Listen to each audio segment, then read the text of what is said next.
everything in nature is in movement, in flux. Every phenomenon in the entire universe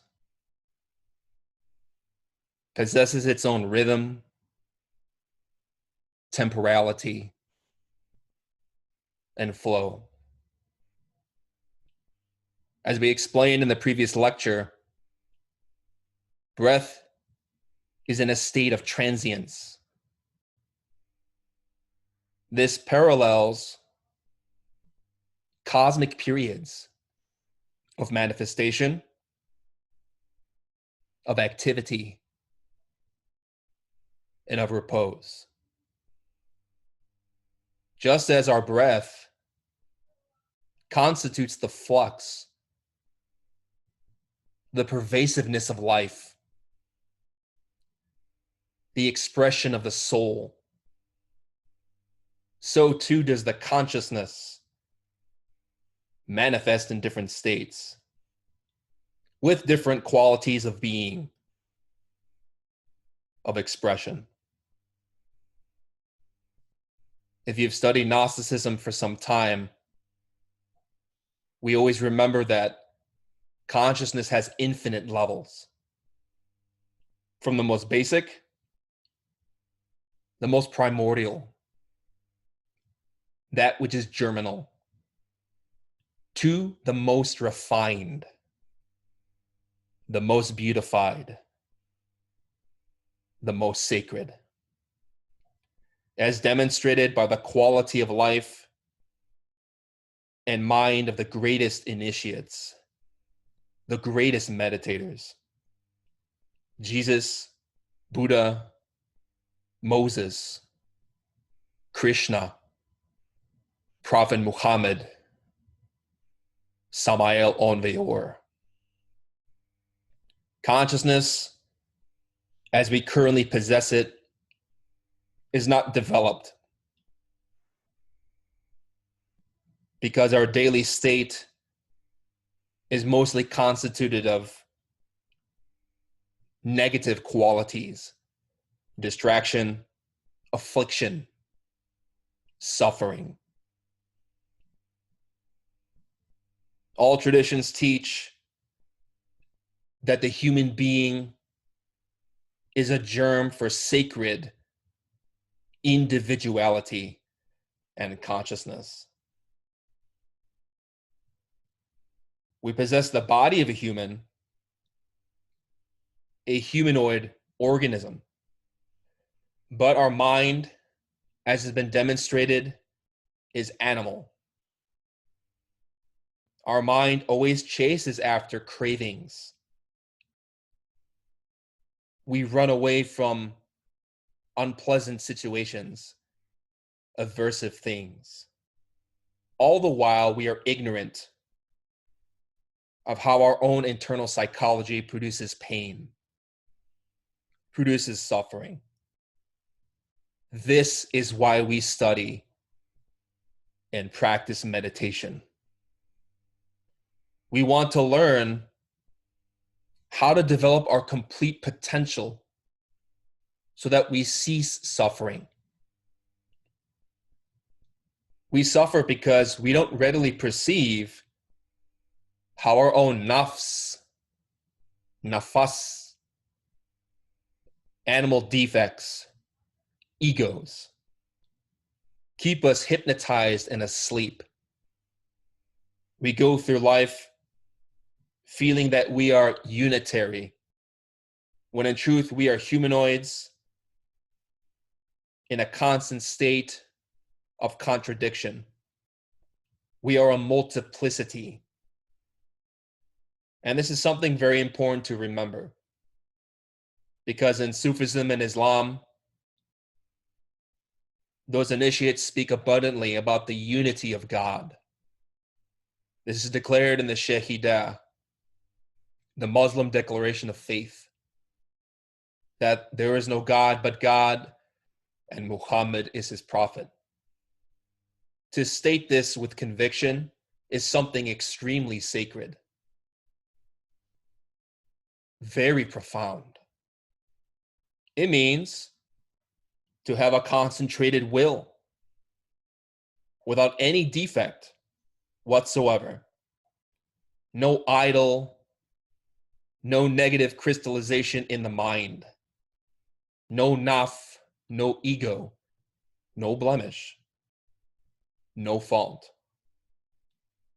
This is how we really obey divinity to reach those heights. And that is the definition of a true Gnostic, a true Muslim, a true Sufi. We can only really say that divinity is one when we ourselves are singular. We have to unify the consciousness. We have to purify the consciousness. The essence must not be conditioned anymore, because each ego, desire, vice, error conditions and traps who we really are. And because of our different defects, which pull us in multiple directions, we are fractured. We are distracted, moving in many directions at once, and also spiritually going nowhere. This has to change. This is why we study concentration of mind, concentration of will, meditation. God wants to express his perfection in us. But for that, the soul, the consciousness, the essence must be pure. So meditation is the science that leads us to that unity, to the unification of the consciousness. And so to develop consciousness, we study ethics, we practice purity, we work with energy, we work with our breath to empower our consciousness so that it opens the inner doorway to understanding. As we are working with these preliminaries, we have to really study how the consciousness works. And for this, the Sufis speak abundantly about two very important types of consciousness: contraction and expansion. For the sake of clarity, it will be good to define these terms within conventional English. Contraction is the process of becoming smaller. Some synonyms include shrinking, reduction in size, shrinkage, decline, decrease, dwindling, downtick. It is the process in which a muscle becomes or is made shorter and tighter. This is similar to tightening, tensing, flexing, constricting. All of these definitions point towards a restriction or limiting, a heightened focus, a type of diminution,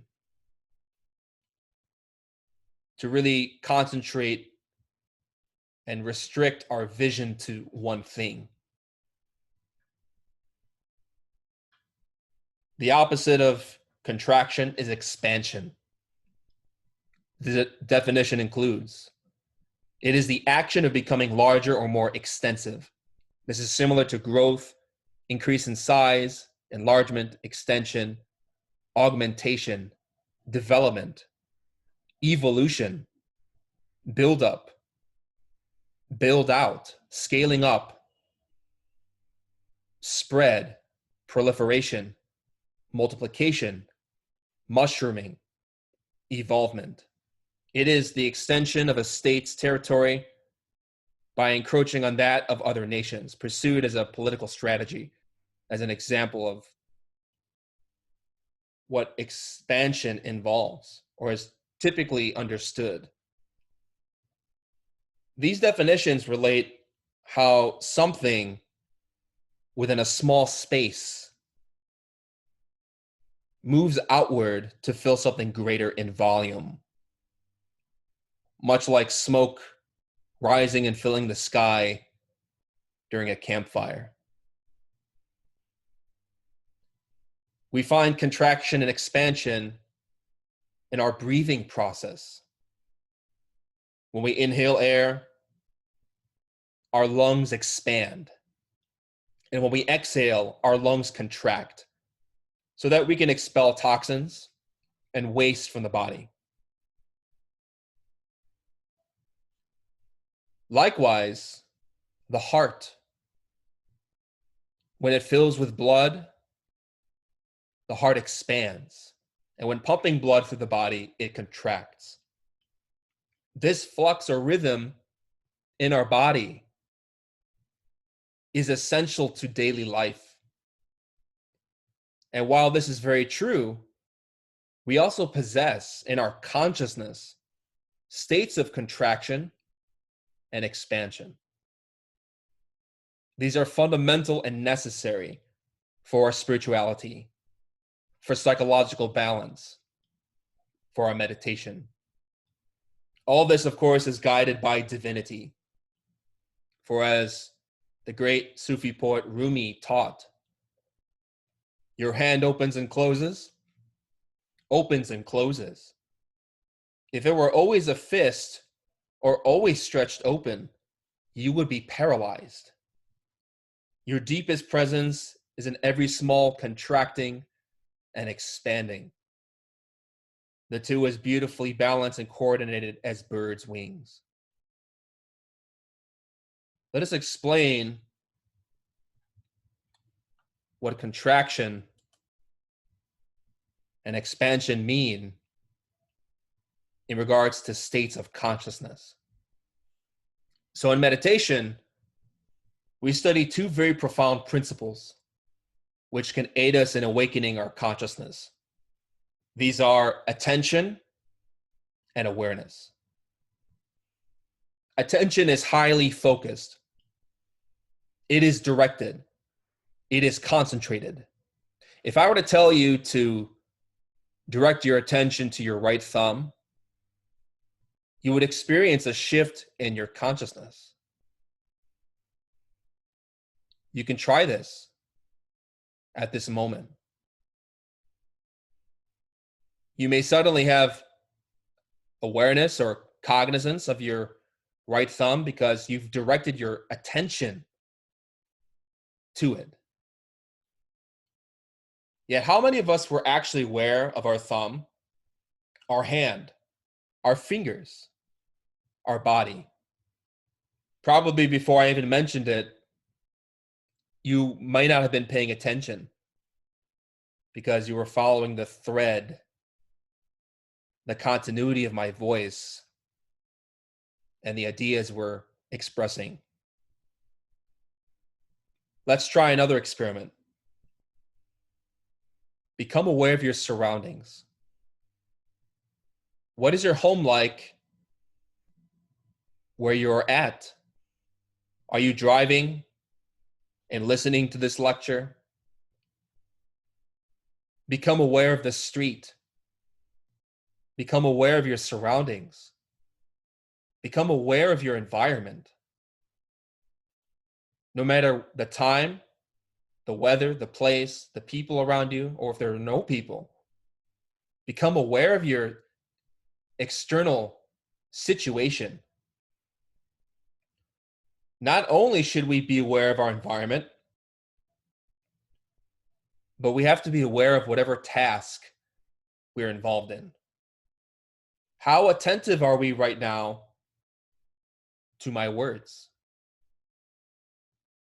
Are we maintaining a continuity of directed attention towards these ideas that I am presenting to you?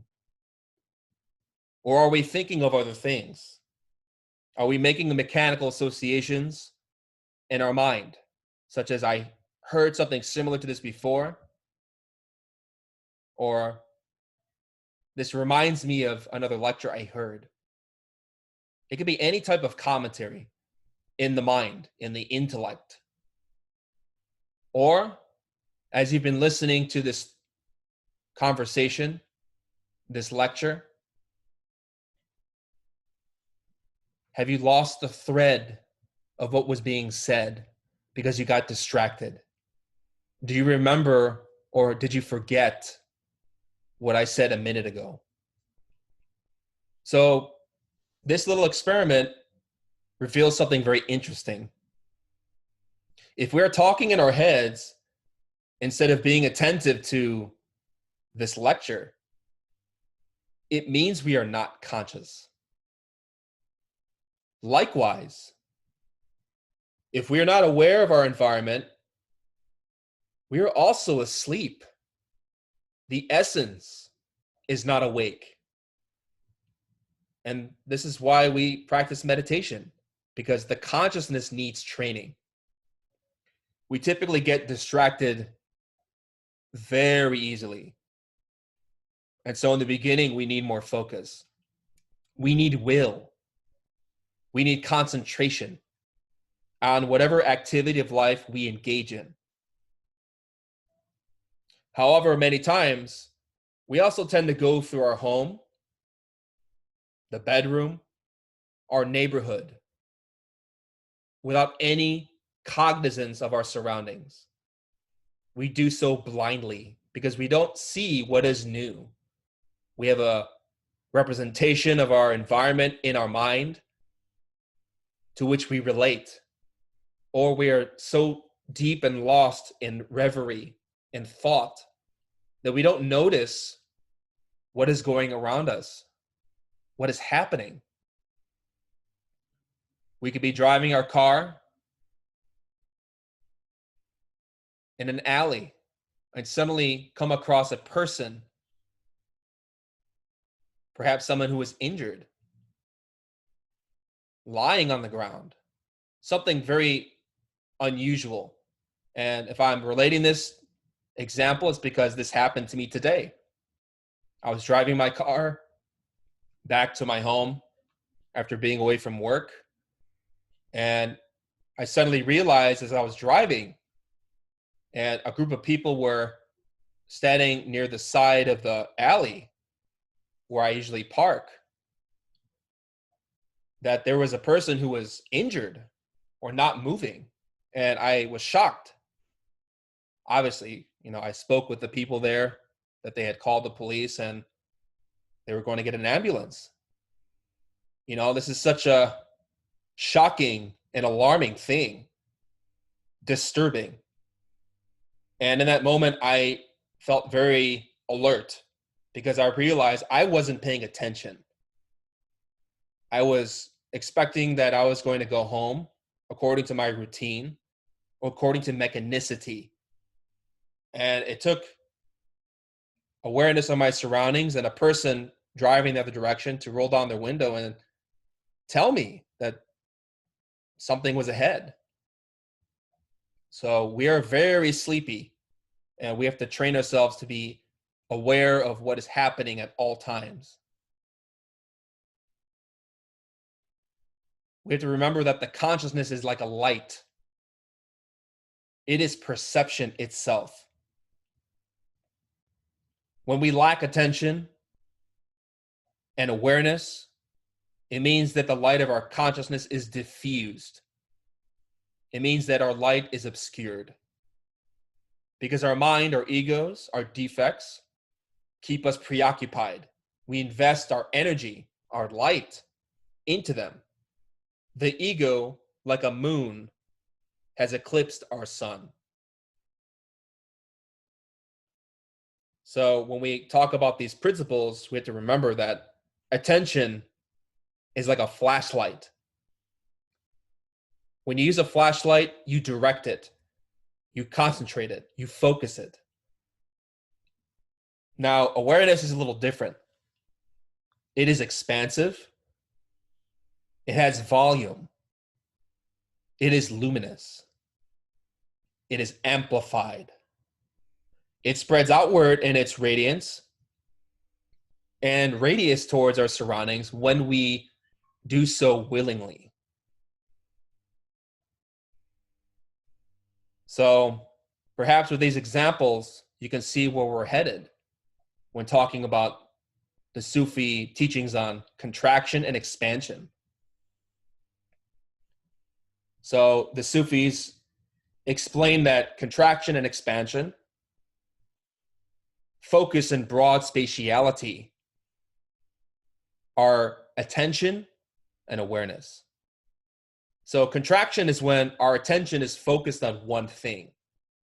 So as I was driving my car today and a person in the other lane pulled up and rolled down their window, I was contracted in my attention. I was directing my attention to that person, but I wasn't aware of what was ahead of me. And so I had a shift in my consciousness when I suddenly realized what was going on. So this is an example of how with contraction, we are focused on one thing, but with awareness, it is a broad spatial perception. We become aware of our surroundings. So contraction also happens in our work of self-observation. This is really important to understand. When we study our different defects, our egos, moment by moment, we are focused on our interior. So while it's true we have to be aware of what's happening outside of us, we have to divide our attention inside. You know, oftentimes when we make a mistake, we can also feel a contraction in our heart, a state of remorse. And we can feel and exclaim that,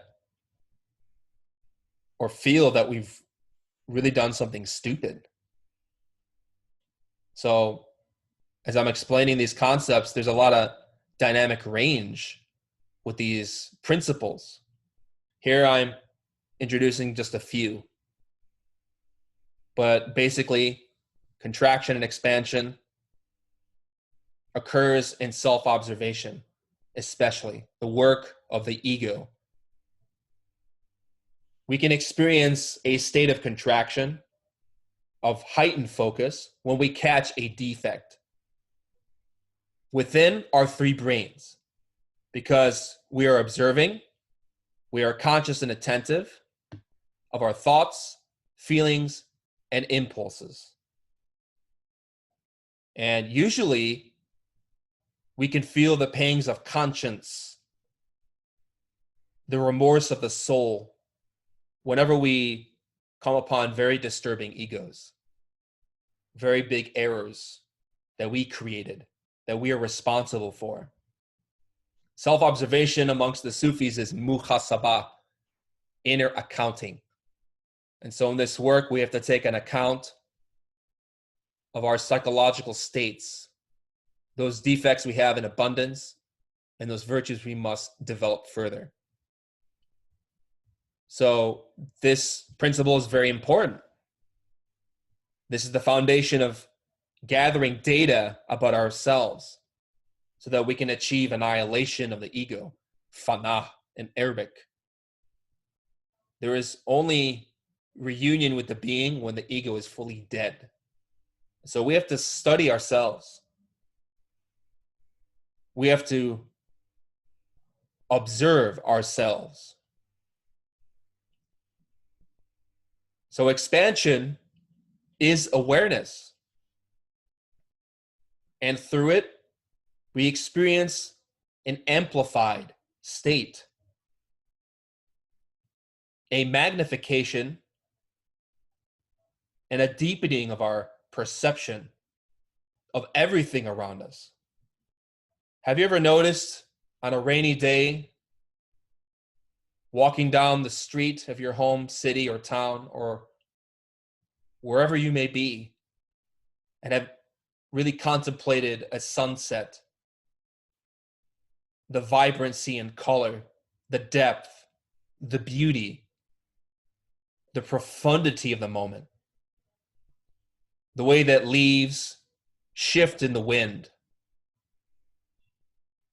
or how puddles form upon the streets, the stones, the architecture around you, the buildings. With a state of awareness or expansion, we are deeply enmeshed, aware of everything surrounding ourselves in the moment. We have to learn to develop that clarity because it helps us to go deep into our own consciousness. The consciousness is very dynamic, as we are saying. It can expand outward, but also it can focus on a point inside, which in our works of self-observation is the work of the ego. Understanding the relationship between the ego, personal events, or personal states, and external events.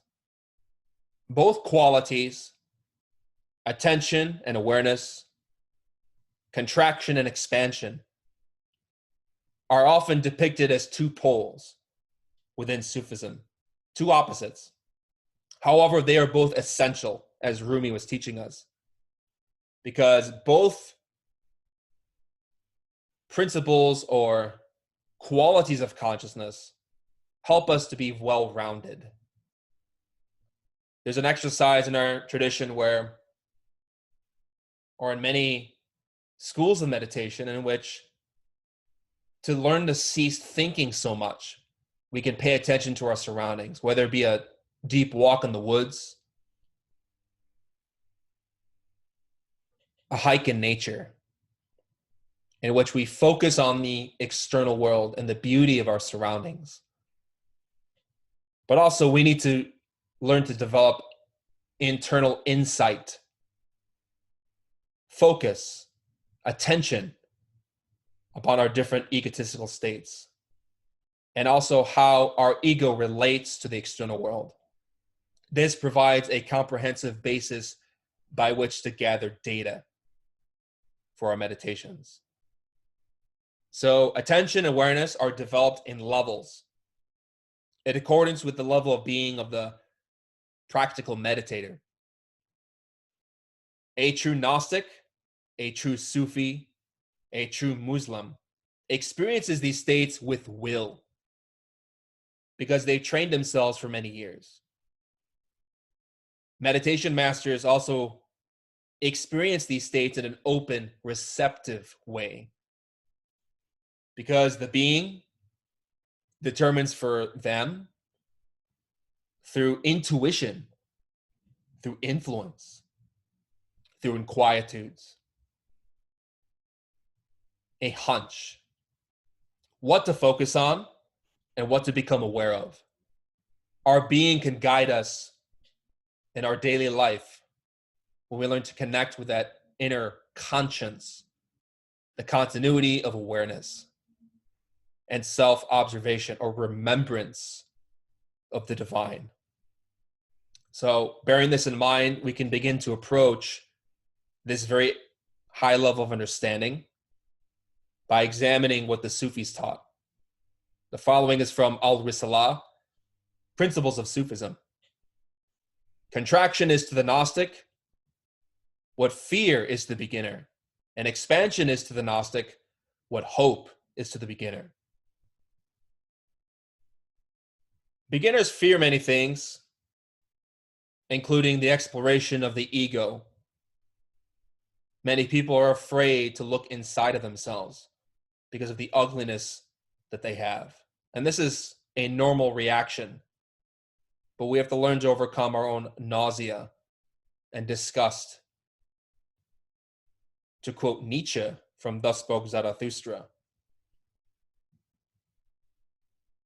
So contraction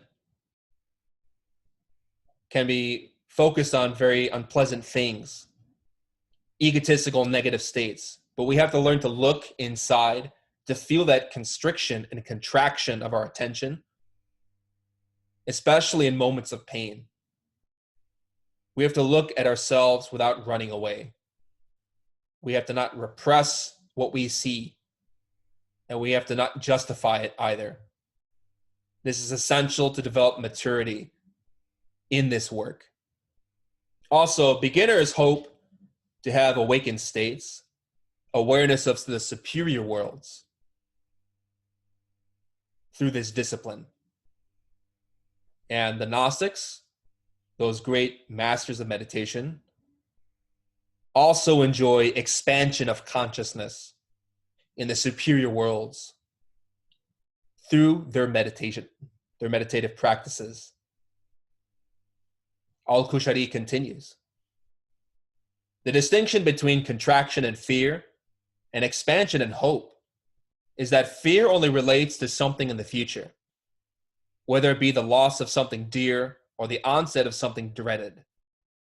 Hope, likewise, only relates to future events, the anticipation of something one likes or the awaited disappearance of something one dreads, the expected end of something one hates. So beginners, we fear the uncertainties of the future, whether it be material or spiritual loss, difficult situations, challenges in life, ordeals. Likewise, we also hope for spiritual advancement and internal experiences in this path. Yeah, while these are normal sentiments for beginning meditators,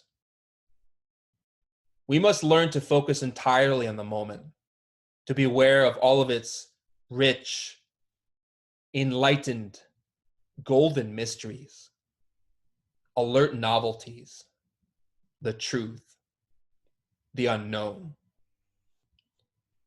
Al-Kushari continues. Contraction, however, is a subtle impact produced in the moment itself, and the same is the case with expansion. The heart of the one who experiences fear and hope is attached by its two states to the future, while the now of the one who experiences contraction and expansion is captured by a feeling that overpowers him in the present. This is fundamental. We have to stop daydreaming. We have to stop thinking of some utopian future where experiences will come easily by grace, that we must reach some plateau of wisdom, and that the work is somehow magically done. Easy. Like blowing glass. Likewise, it's important to stop fearing the future and to mull over the past. It's important to have remorse and sincere work upon our errors, but not to be hypnotized by our histories, by our tragedies. We have to develop attention and awareness in the present.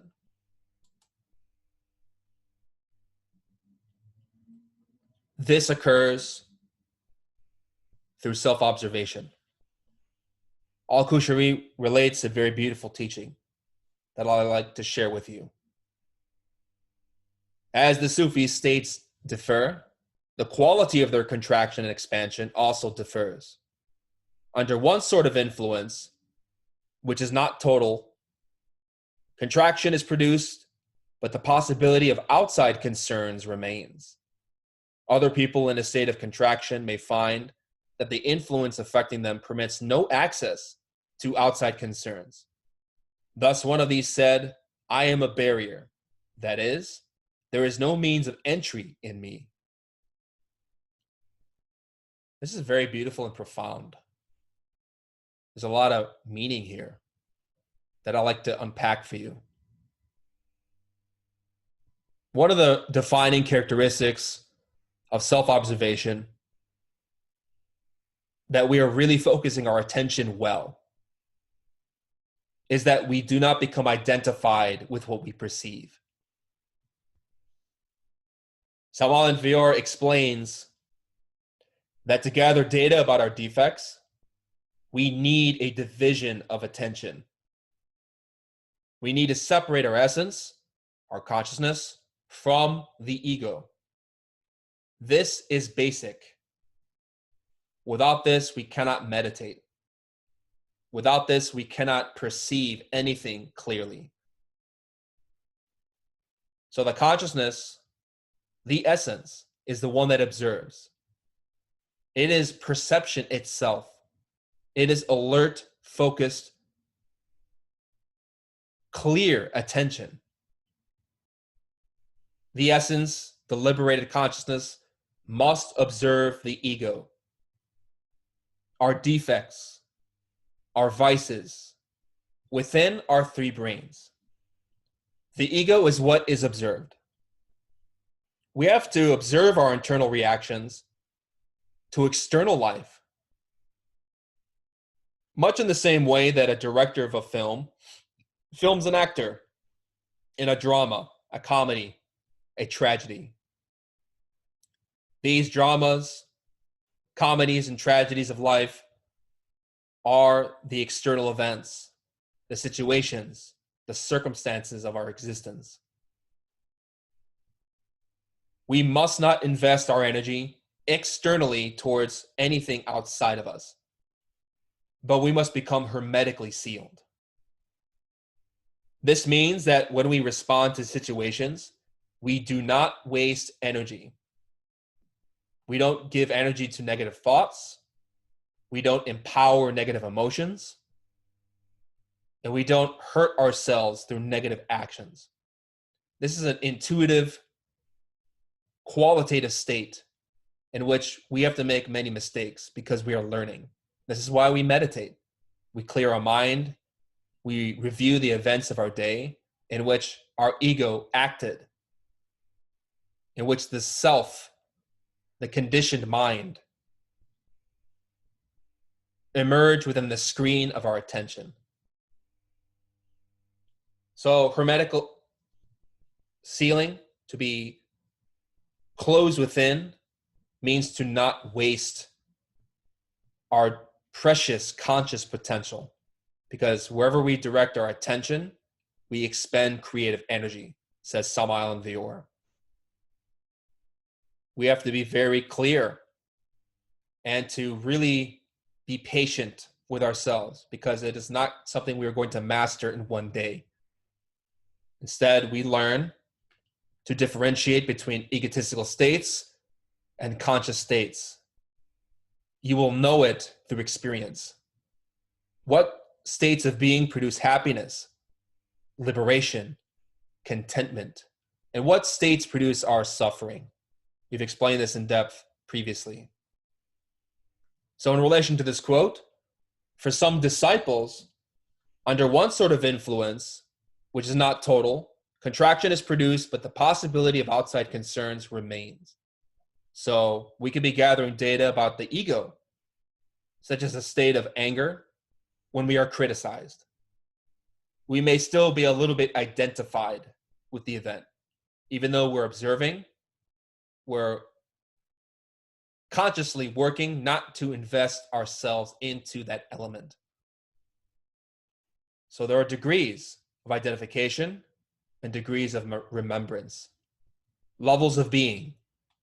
Light upon light, says the Quran. However, if we are really working seriously and very well psychologically, if we're meditating on our mistakes and really working to retrospect at the end of our day, to catch those defects that emerge in certain events, we learn the distinct qualities of conditioning. And we learn not to make those mistakes again, because we're comprehending more and more how those errors manifest, how they feed, how they sustain, and how they pass. So if we're really working well, we do not lose any of our energy through the ego. As Al-Kushari states, other people in a state of contraction may find that the influence affecting them permits no access to outside concerns. Thus, one of these said, I am a barrier. That is, there is no means of entry in me. We become a barrier. No matter how bad things are externally, we do not internalize negativity at all. Samael and Vior stated, shut your doors to negativity. This doesn't mean that we abandon certain friends or family members who may be toxic. There is some credence to this. If we need some space, it can be good to associate or disassociate with certain crowds. This is basic. But in reality, this principle relates to how we shut our psychological doors, because we can't avoid negativity at all times. We have to face the reality of life and the social conflicts of our humanity. We have to learn not to identify with any problem, to shut out any possibility of investing ourselves in the world's problems. Doesn't mean we ignore those problems or don't do anything about them. It means that psychologically we have a space, a clarity, a serenity that is not shaken, so that we can learn to focus on those issues with greater understanding and comprehension. When we are serene and insightful, we can respond to life with efficacy. But this is learned through experience. So these principles also relate to expansion, to awareness.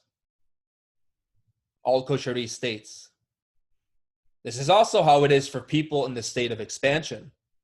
There may be an expansion in someone that widens his nature, but does not cut him off from the majority of ordinary things. And there may be someone in bast, expansion, who will not be affected by anything at all.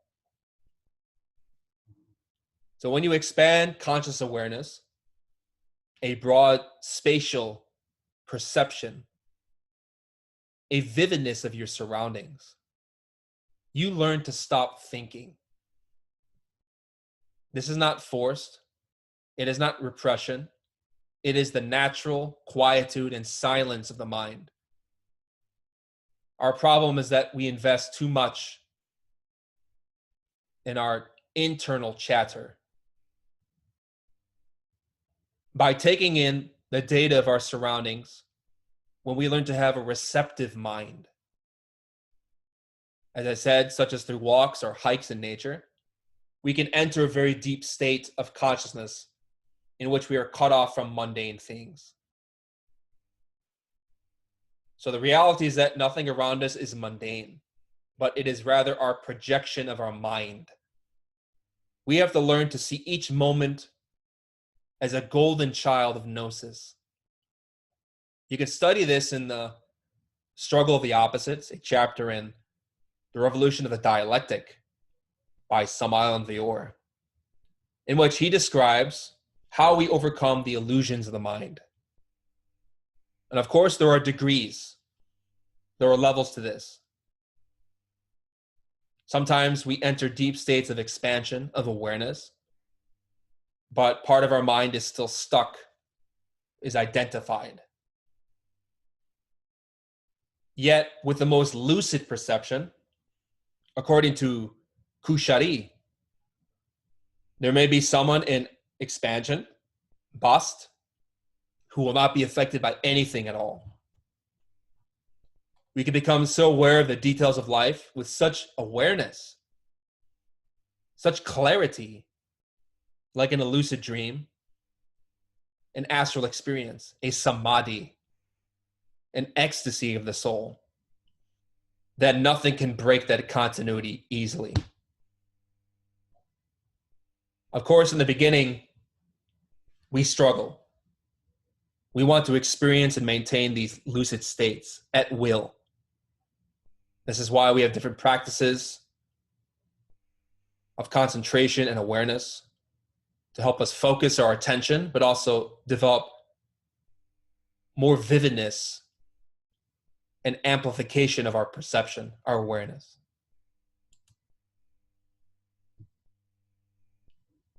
So as I mentioned, contraction and expansion are very broad principles. They have multiple levels of application and meaning, according to the 3 levels or degrees of Sufism: Sharia, Tariqah, and Hakika Marifa, or the introductory, the intermediate, and the advanced teaching. So contraction as a heightened focus can occur during an ordeal, especially. And in the beginning of our ethical discipline, we have to learn to become aware of everything that is happening outside and inside. And when we feel remorse for a defect that we've observed in the moment, which is causing us a lot of pain, we have to really see it for what it is. This is impossible if we don't divide attention inward, but also have awareness of our external events. We also experience expansions of a positive nature when we discover how to use our virtues, when we receive spiritual insight to a problem that relieves us of certain suffering and pain. So on one level, contraction feels like a restriction.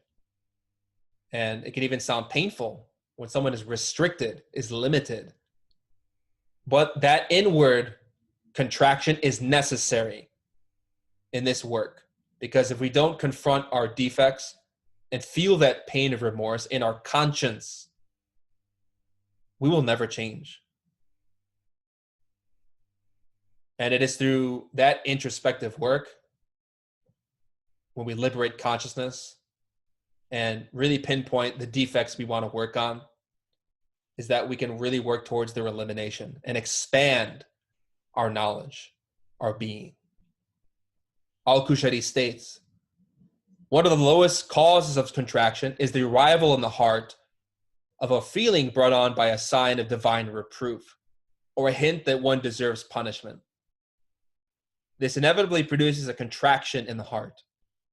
Other feelings may be prompted by an indication through a sort of kindness and welcome, of approach to God or response from Him. This produces an expansion in the heart. There are degrees of contraction and expansion, which again, as we stated, process in accordance with the level of being of the meditator. There are levels to our conscience, a restriction of the heart, whereby we feel a certain intuition, a sudden sentiment that a specific behavior is wrong. The more we listen to our conscience, the deeper we go in our understanding. It is a fundamental principle. The intellect cannot resolve problems. The heart, our conscience, is what knows how to perceive reality and to understand. The less we follow our states of introspection, of contraction, of inner focus, of remorse and analysis, the more we depart from religion, from the teaching, because we disconnect ourselves. We don't listen to what our heart is telling us, what is right and what is wrong. We feel that contraction in our heart, that pain, that deep suffering, perhaps about an action we took in the past that we want to rectify or feel that we can't. That is contraction, a very deep and profound one. And so these two principles really complement each other. They are both essential, as stated in this scripture, Al-Risalah, Principles of Sufism.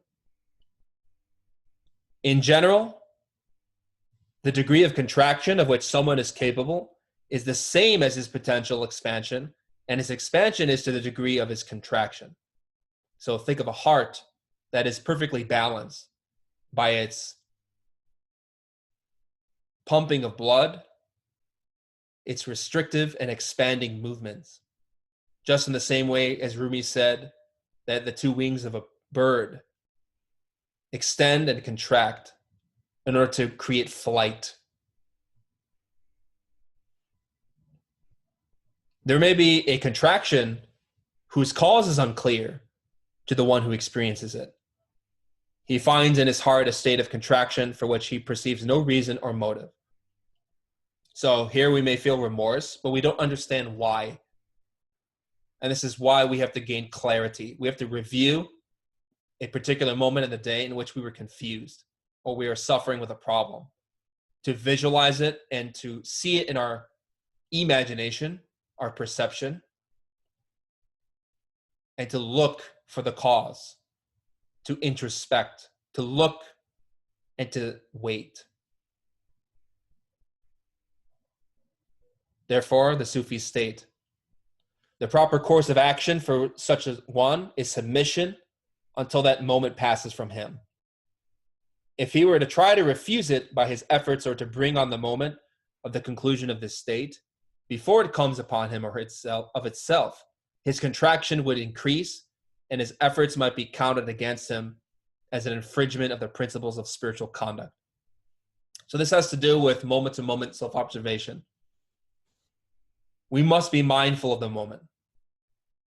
We must be attentive, alert, aware. We have to be receptive to internal states of being.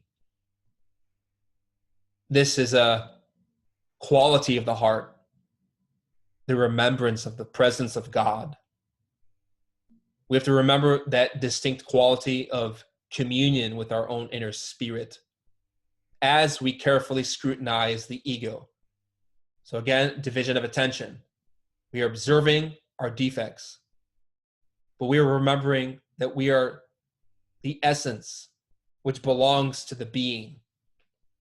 We have to learn to act appropriately towards each external event with the appropriate internal state. So sometimes in an ordeal, perhaps we're really criticized very hard and we feel a lot of resentment, pride, hatred, and a conglomeration of different egos and defects emerging in that scene. Sometimes the best thing is to wait. Be patient. Learn to see the impression of that person, the aggressor, with serenity, with compassion, with gladness. We have to really transform our perceptions of life. And this is not easy because we want to retaliate, to react egotistically.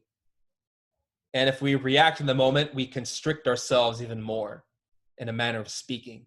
We make our situation worse because if we argue back, we create conflict. So it's better to comprehend the situation, to look at it, to not let the ego react, and let anger subside. As Prophet Muhammad taught, the strongest among you is he who controls his anger. If we don't do this, we do not submit to God, to the rules of the moment. So Al-Kushari continues. If we were to try to refuse it, or better said, we like to reiterate, if he were to try to refuse it by his efforts, or to bring on the moment of the conclusion of this state before it comes upon him of itself, his contraction would increase. So as I said, we tend to react to life. Here, we need to learn to wait, to be patient. And sometimes in a situation, we have to respond quickly. And this is the great temptation of the mind. The ego reacts and wants to intervene. It is a mechanical reaction to life, but with patience and observation, we can wait for the appropriate internal state to follow our heart so that we know how to respond with consciousness. To not do so is to contract oneself, to be delimited, to be egotistical, to be vain. Remember that the mind makes a swing between the battle of the opposites, Should I or should I not retaliate to this critic? Our mind also goes between how to get revenge, or perhaps we want to run away. Neither are viable, depending on the situation. In most cases, if we're just having an argument or a conflict at work or with a family member. Instead, intuitive action, beyond the duality of oppositional thinking, leads to the awakening of the consciousness. Al-Qushayri continues. But if he surrenders to the rule of the moment, before long the state of contraction will vanish, as by God, may he be exalted, said, and God brings about contraction and expansion, from Surah 2, verse 245. So I know a lot of us may think that divinity is far away, but the reality is that our being is in our heart and is always telling us what we need to do. The problem is that we have too many veils, too many conditions of mind that obscure that thread that we have to hold on to. This is why in meditation we learn to introspect, to remove the veils of our perception.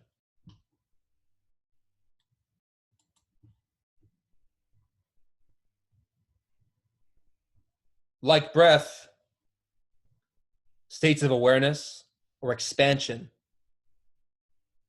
suddenly arrive in accordance with divine will in a properly cultivated psychology.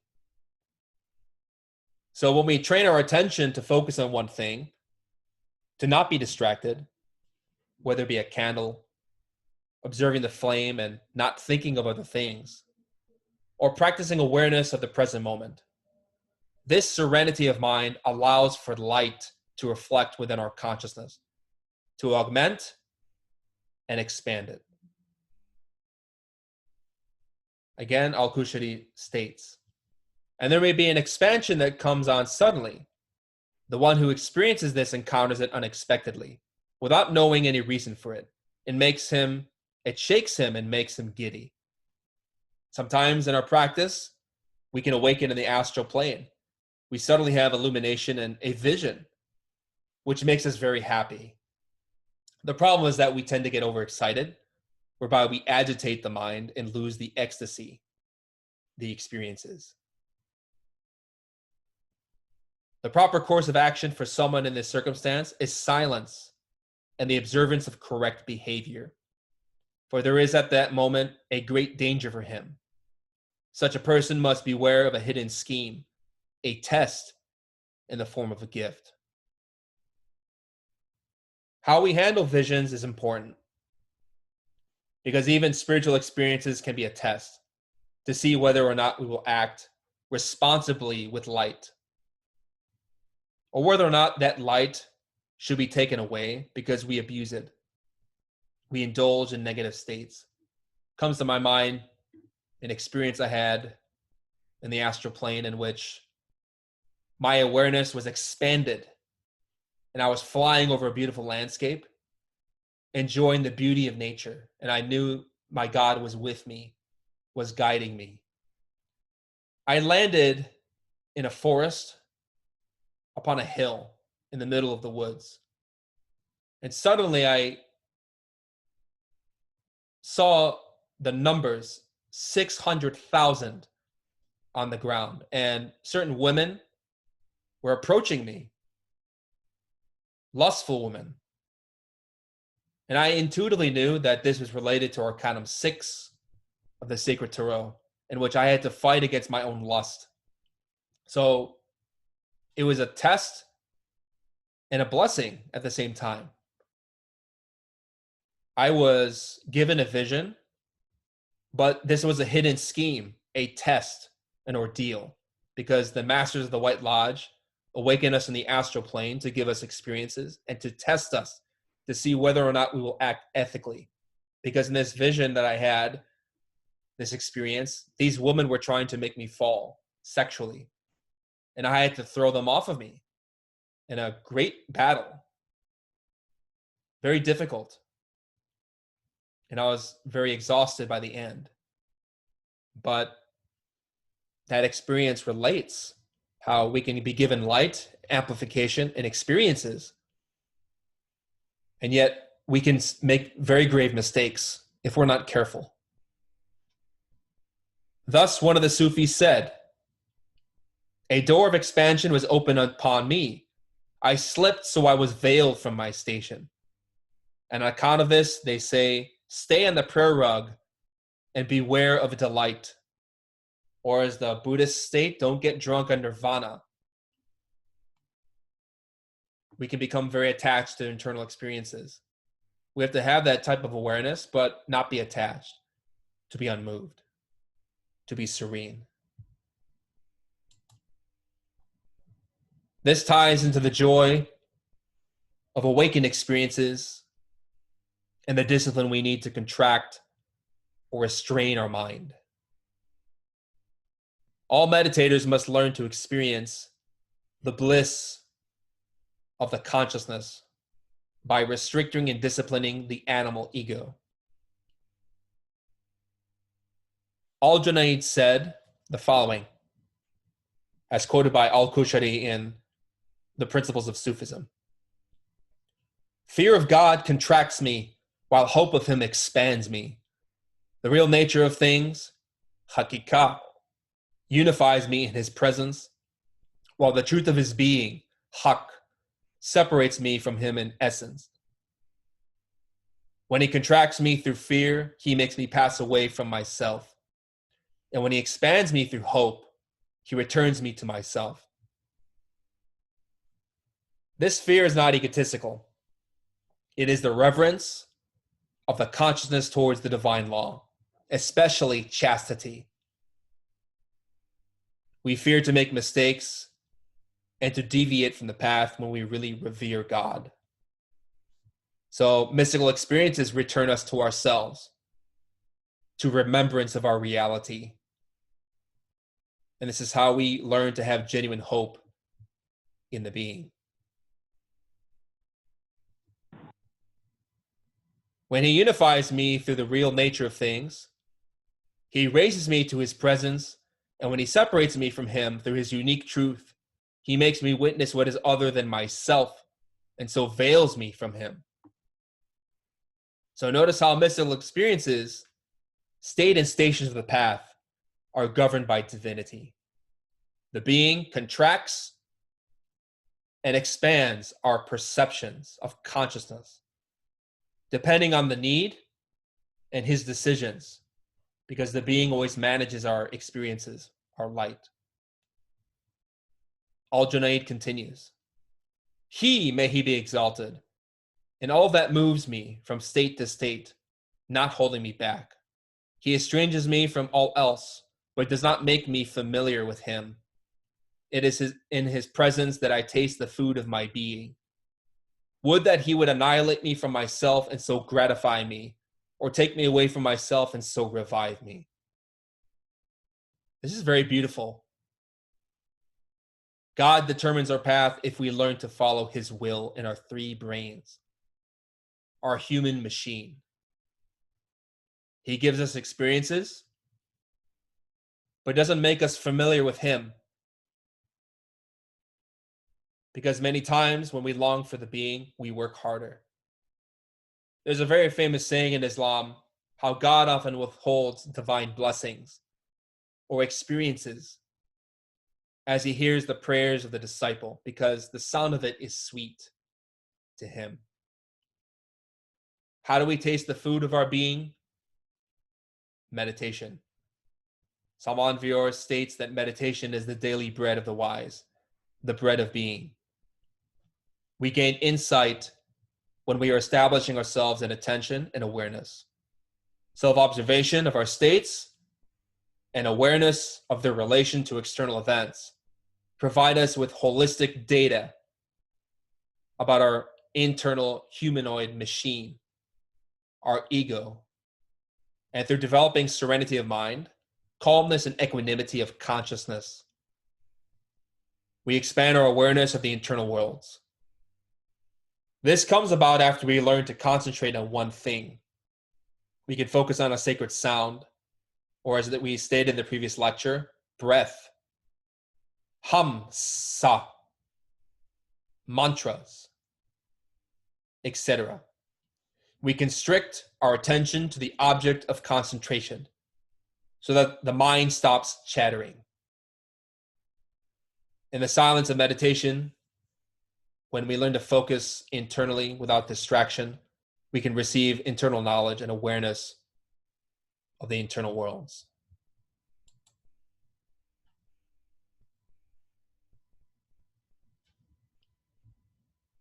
We spoke extensively about contraction. Abdullah Ansari of Harat speaks beautifully about expansion. His definition of expansion pertains also to enlightenment, spiritual insight, astral samadhis, conscious experiences within the internal worlds.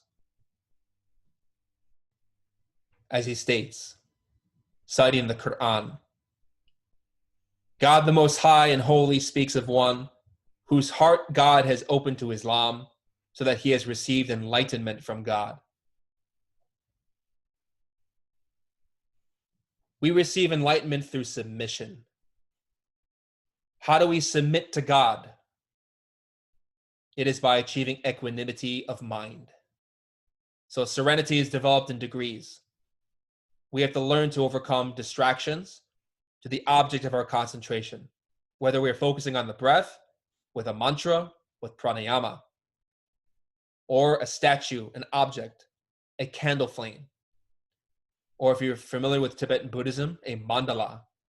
You can also concentrate upon the Arabic and Hebrew letters, especially, to focus on a principle represented in that calligraphy, so that the mind stops thinking of other things. In some of these practices, we imagine and concentrate upon that image. We can see it before our physical eyes, and then we visualize it in our imagination. But in order for imagination to be very crisp, to be stable, we have to not forget what we are doing. So equanimity comes first.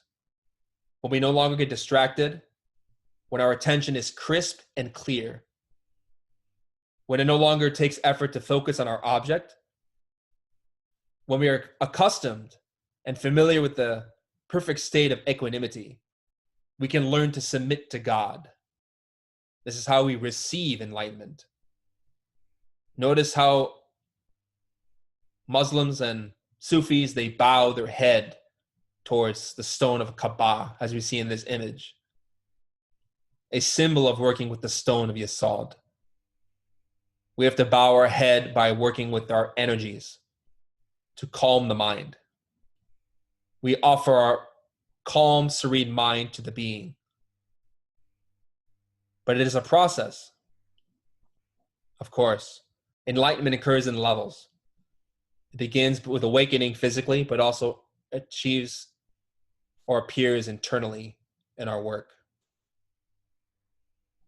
Expansion is the opening that God bestows upon the heart, says Abdullah Ansari of Harat. The spiritual time and the aspiration of a servant. And that is of three kinds: the expansion of prayers and invocations, the expansion in service, and the expansion during seeking. Let us examine what these entail.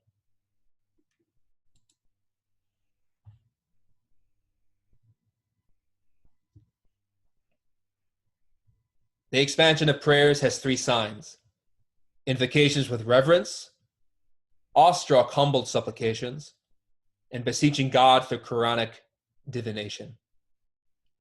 So invocations and conjurations, as we've stated previously, help us to protect our reverence. Humble supplications are prayers. We concentrate and pray for help we need, enter silence, and then when the mind is serene and receptive, we can receive the answers we need. Quranic divination, for the purposes of our studies, is to read and study the doctrine. We pray for help, that God gives us understanding through whatever scripture we read, such as the Quran or the writings of Samael and Vior. We can sit, close our eyes, and pray and ask divinity to lead us to a chapter by flipping through the pages to show us that which we must read and understand. What must we read about to help us in our particular situation? And the expansion of service has three signs: lightly carrying the load of plentiful works, abundant prayers concealed from people, and a heart punctual in prayer. So, sacrifice for humanity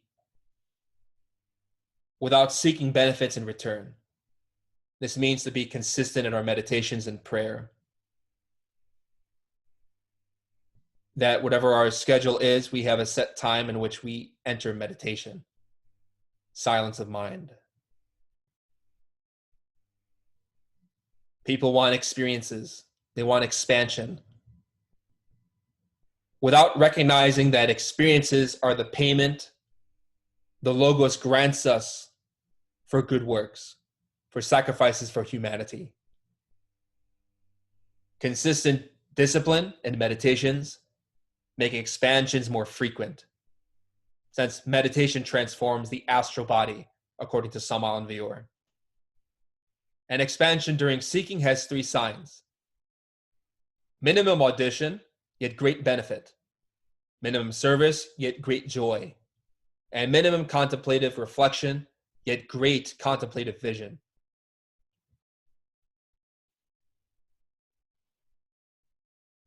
So we can listen to classical works of music, spiritual auditions, while being focused on the rhythm and the music as it enters our psyche, such as the works of Beethoven, Tchaikovsky, Wagner, Liszt, and many others, which we've outlined in the secret teachings of opera on our website.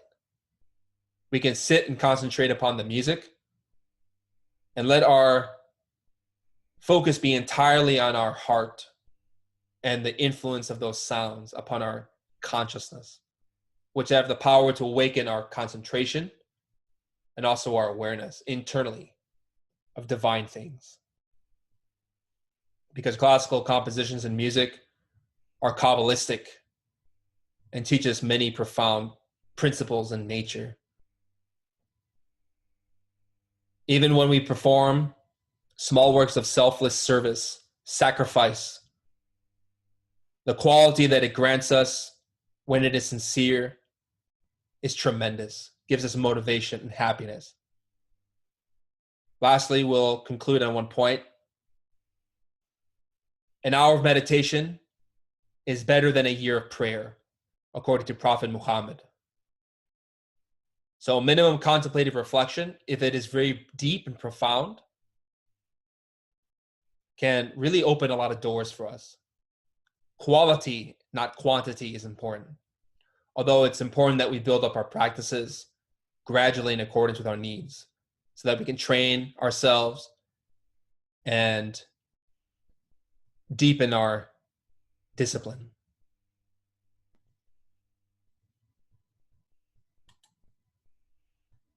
At this point in time, I invite you to ask questions. You're welcome to type in the chat box, or if you'd like to use the raise hand feature, I can unmute you.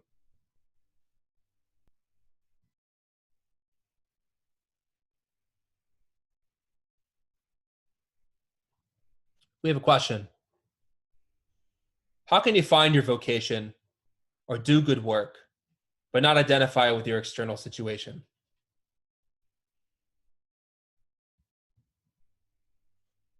Obviously, every disciple of this teaching faces hardships, ordeals. And there's a saying within the Quran that all good and bad comes from Allah, the being. As for finding our vocation, that's something that we have to really meditate upon and reflect. We can basically sit in a quiet space, close our eyes, shut off our senses from the world, and visualize in our imagination and reflect upon our positive qualities, our skills. Those skills and those virtues of the soul belong to the being. And the being can show you through visions in your meditations, through experiences, what you can do with your life. And I think it's important to remember that when we do find our vocation, our genuine mission in life for this spiritual work, you'll realize, and we find from experience, that it is never just something easy. If you look at Beethoven, his mission was to provide the doctrine of gnosis in his symphonies, in his works. And yet he suffered tremendously. So I know sometimes we may think that by finding our vocation, we're going to have everything easy. And that's something that obviously we hope for. But the reality is that there are always going to be difficulties. But the reason that we are able to overcome them, our external situations, to not identify with them, is because we love what we do. That is the key of finding your vocation. When you are providing some kind of service or work that you really love from your heart and soul, even when you are challenged, when you have doubt, when you're filled with fear, uncertainty, and difficulties. You do what is best for others because it is the right thing. It is an expression of our internal integrity. You find your vocation based off your psychological work. Change your behaviors that are harmful.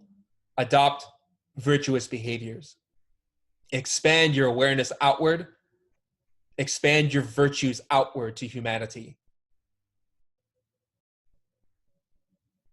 Let your consciousness be the one that dictates how you relate to others. Because if we're just going along with the flow of life, if we're just reacting to our situation, blaming others for our problems and suffering, we're creating a lot of pain for ourselves and for our neighbor. But the beginning is learn to constrict your attention inside. Learn to evaluate in yourself what egos are causing you trouble. Because when you eliminate the ego, you develop virtue. You develop comprehension. And then you know as a soul, as an essence, how to resolve problems. So, internal self-observation is the key. As you begin to learn about yourself and your abilities, your being will naturally lead you to situations and environments in which you will expand your knowledge and your experience so that you learn how to really fulfill your role in society and within the Gnostic teachings. We have another question. Why do discursive thoughts seem to always have some importance and relevance? Samuel Envior states that the thoughts and the egos of our intellect in internal psychology bear resemblance of half-truths. The reason why they seem compelling and important is because the ego is a mistransformation of impressions.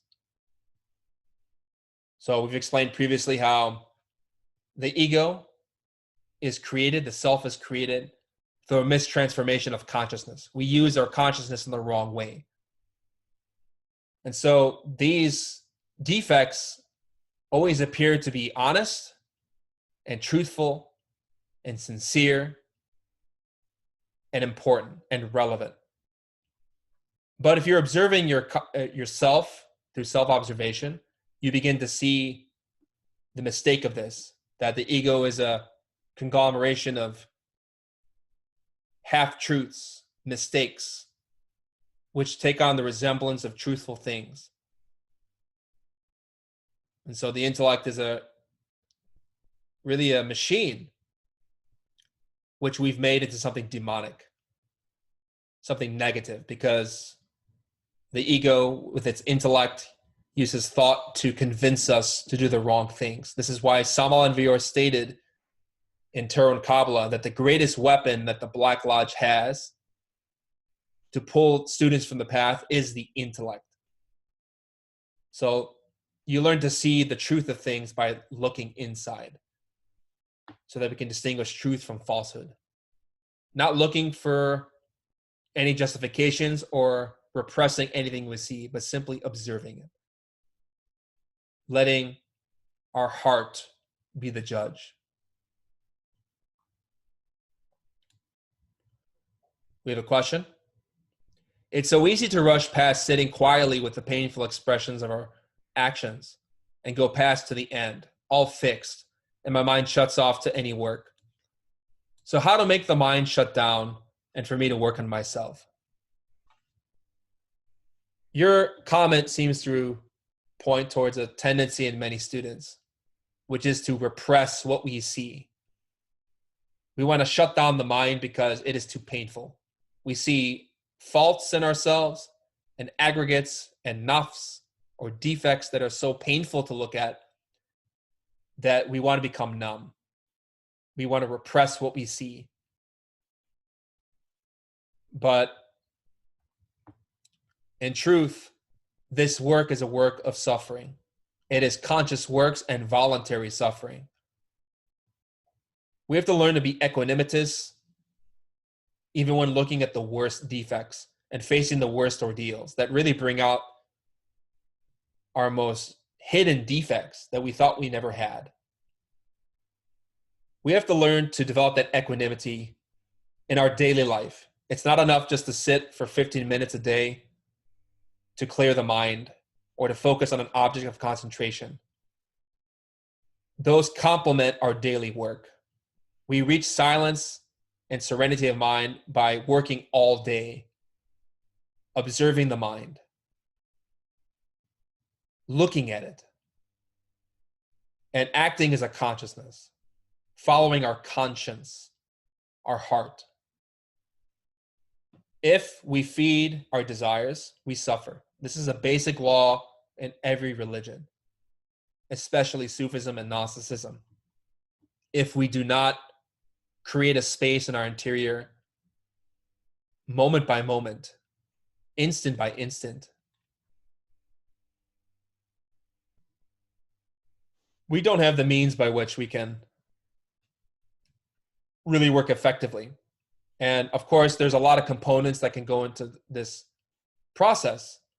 Obviously, our home environment is important. Having a clean, stable,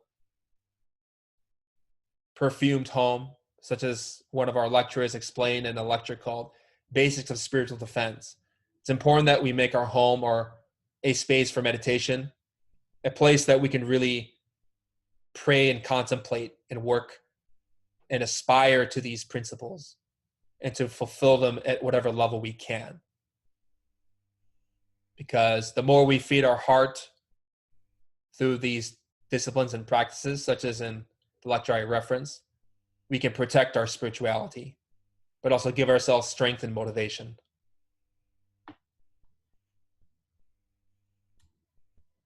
Any questions? I had this question, a couple of questions on my mind. Oh yeah. I was kind of wondering about the sacrifice aspect as you were kind of discussing it.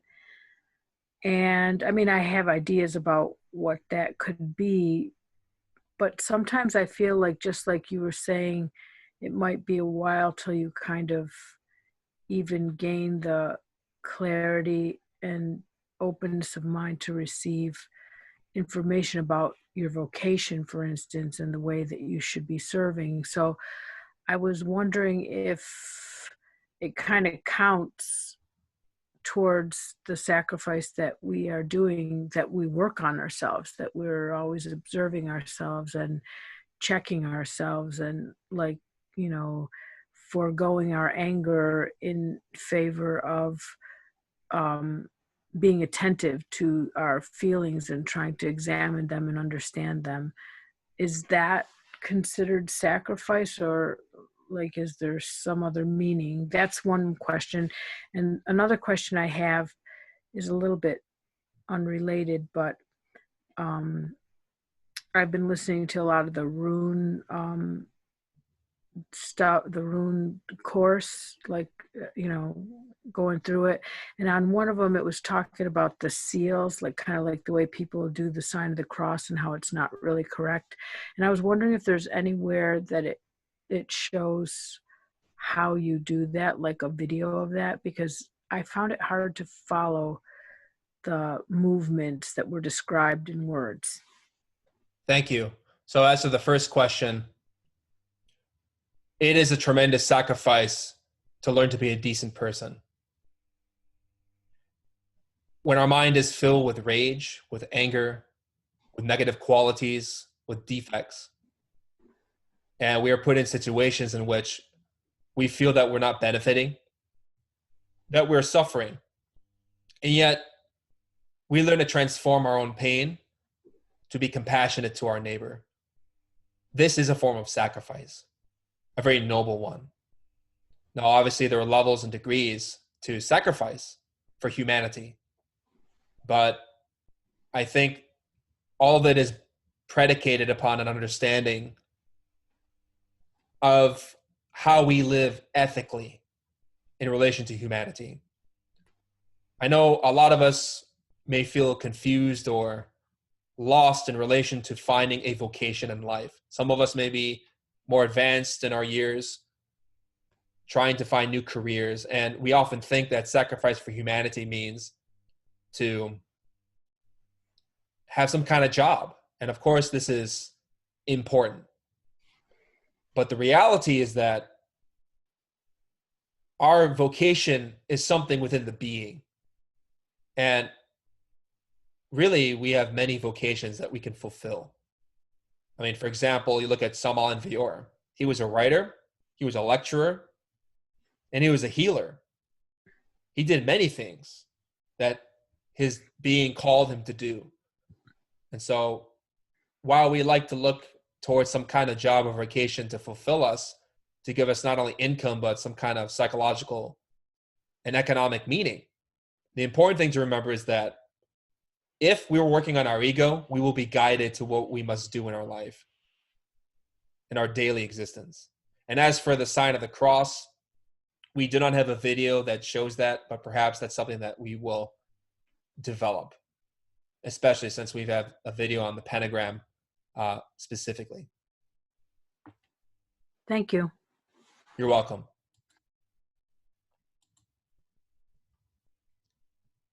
Hello. I'm wondering I was wanting to ask about some news I heard recently. Because of COVID-19, the stone of Mecca, the visiting of that has been canceled, and that it's an unprecedented event. And I was just wondering if the stone is related to contraction and expansion, and if that is causing a lot of grief for people that wanted to see it. Is that a thing that can be done internally with people? So with the terms contraction and expansion, these apply to our consciousness. And as I've provided an overall reference, there are many levels to that. Contraction can mean focus on an object of concentration, a restriction. It also is self-observation. When we feel constricted, or our focus is on our internal psychology and what is occurring there.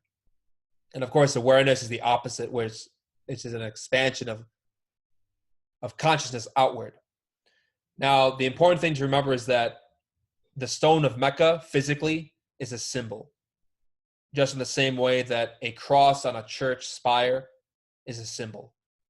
The stone of Mecca is a beautiful representation of the work with the sexual energy, the Kaaba, or the stone of La Baka, the cow, which is a how you say it in Spanish, but you take the syllables and rearrange them, it's Kabbalah. So it's a very profound symbol that has a lot of beauty and meaning. But while many Muslims cannot go to perform Hajj or go to the stone of Mecca to perform their pilgrimage, obviously for them that's a cause of great suffering. But the initiates of the mystical Sufi tradition have always known that, according to the words of one initiate, if you are outside of the Kaaba, you must turn towards it in prayer. But for those who are inside of it, can turn in any direction they wish.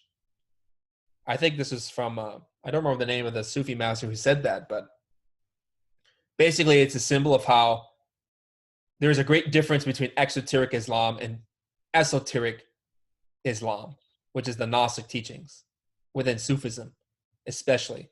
If you're working with your sexual creative energies, your stone, your Kaaba, you're purifying that black stone into a purified white cubic stone as the foundation of your temple, then it doesn't matter if you pray towards the east or the west. It doesn't matter if you travel physically to those places, because really real pilgrimage for the initiates is in the internal planes. And personally, I've been to the Middle East and the astral plane many times. So I don't think I'm planning to go physically ever. But really, my consciousness, if awakened internally, we can see things that the symbols of the tradition represent. You know, those journeys to the Middle East and all the symbols of that tradition are very beautiful, but they're not necessarily meant to be a literal dogma. You know, they're a great reminder of what we must do esoterically, but of course there are levels to religion, if that makes sense. Yes, it seems like there's a pointer in that being canceled, that we should turn internally toward that stone, and instead of just relying on the external. So yeah, thank you. You're welcome. You have a question? I've experienced my infraconscious dimensions several times in my dreams, things I would never do or engage in the physical realm. What message is my being giving me, and could this be a part of my past life? Yes, it can. It could be your being showing you your ego, the things that you need to work on. Remember that there are two moons in the esoteric doctrine. There is the white moon and the black moon, Nahima and Lilith in Hebrew. These are representations of the ego that is visible and the ego that is hidden. Now, as we awaken more consciousness, as we expand more consciousness and learn to perceive our infraconscious realms, we begin to understand and perceive things in us that even if we would not act upon them physically in this life because of our ethics, we still have an element inside that we need to eliminate. So your being could be definitely showing you your errors that you need to work on. So here's an example of where your consciousness is expanded. You have a profound awareness of what happened, but also you need to introspect or contract your attention inward in order to reflect on that remorse in your heart, as well as the source of this defect, so you can be free of it.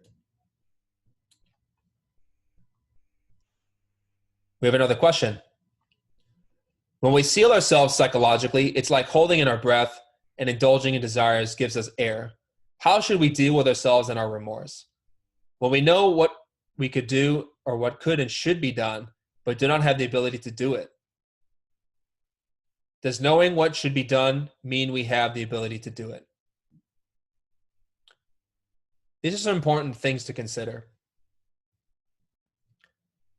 Remorse is a quality of the heart. It is a conscious sentiment.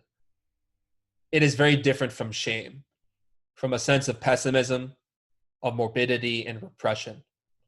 The ego feels shame and says, I am a bad person. I did this. I am so horrible. Look at what is in my mind. And we can become very sour people if we invest our energy into that type of feeling. Remorse is very different. It is the expansion of the consciousness when we learn to constrict ourselves. We feel that constriction or contraction in our heart, that we have something negative inside. But this is not something that is egotistical.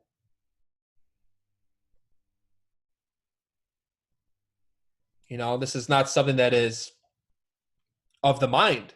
Because if we just dwell on the mind and not on our heart, on the essence, we could become very dark people. So this is something to consider. We have to remember the virtues of the being. If you feel a lot of suffering for your faults, it's important to be realistic and to meditate on your virtues. So if you feel like you know what you should do and could do, but don't do it or don't have the ability, it's important to really meditate on our virtuous qualities, because oftentimes we adopt a negative skew of things, of reality, because we invest too much energy in our conditions. So the reality is that we have a lot of hope, a lot of potential, and don't expect that you're going to be able to do everything all at once, but take the steps that you need, that you know you can do, and to do them. Fundamentally, the important thing is chastity. Save your sexual energy, transmute it. And if you struggle with maintaining this energy, keep trying. As Rumi taught us, come, or wanderers and leavers. Even if you've broken your vows 1,000 times, come, join us, for ours is not a caravan of despair. We learn to change gradually. But the important thing is that we repent sincerely. And that's going to be an entire lecture in this course that we'll give in the future of what repentance looks like, and what renunciation looks like as well. So we have a comment. We talk about being in the moment, but also we don't want to be lost in that moment through fantasy, like watching TV. We're in the moment for hours, but at the same time, we are living someone else's dream, whether the writer, the producer, etc. So this is a form of attention, concentration, awareness, etc. But this is being lost in the moment for the consciousness, taking in impressions that are stored in the memory. And this is a really good distinction to make. So while we're talking about states of awareness and attention in the moment, we have to be very specific about what is the quality of that awareness and attention. You know, we can sit in front of a television, as was stated, and be entirely focused on the theme of the story, the characters, and the drama. And yet it is entirely egotistical, because the ego knows how to direct attention, but it is through desire, the desire to watch and to receive the impressions and sensations of that moment, that perception from the television. So real awareness, real concentration is when we concentrate with complete voluntary will. You know, obviously sitting in front of a television is very passive. It doesn't take any effort. But when you concentrate on a candle or a mantra, or really work to exercise the essence in you, you will find that it is very difficult in the beginning.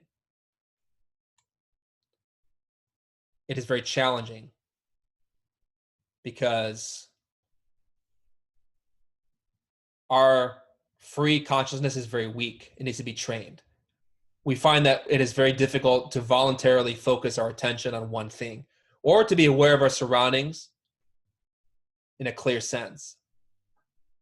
So we have to learn to take in impressions of life, but not passively, where our mind and personality and ego is active. We have to put those in a state of suspension, of calm and equanimity, and instead learn to make the consciousness be the one that is active, that is working.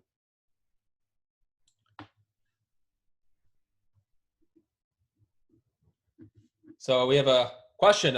Do Gnostics have fun?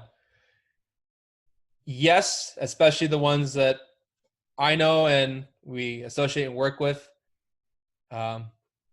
Yes, while we talk about very serious topics, yes, we do have quite a profound sense of humor. If you come to our retreats, You definitely will pick up on that.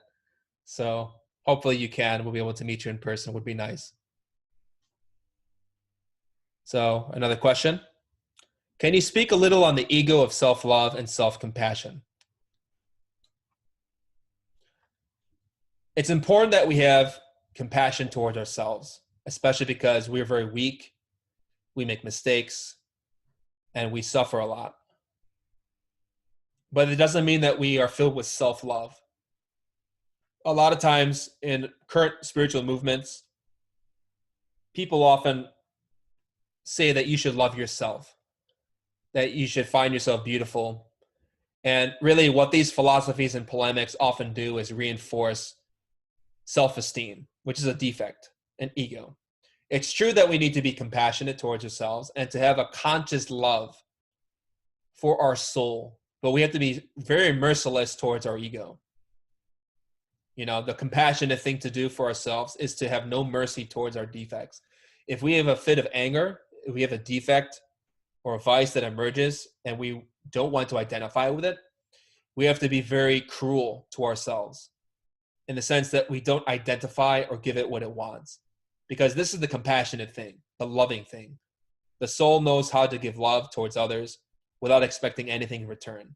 Self-love says other people should serve me because I deserve it. So our focus in this teaching is to learn how to introspect and to identify those egos of self-esteem that are particularly problematic, which create a lot of drama in different circumstances of life. So remember, compassion is that we serve others out of love for humanity, conscious love, not egotistical love, not complacency with error. Because compassion can be very cold or strong for some people. Sometimes the compassionate thing is to be very severe with a person, but it doesn't mean that we don't love them. It means that we are enacting divine justice if necessary. Or as Shakespeare taught us, I must be cruel in order to be kind. Thus bad begins and worse remains behind. From Hamlet.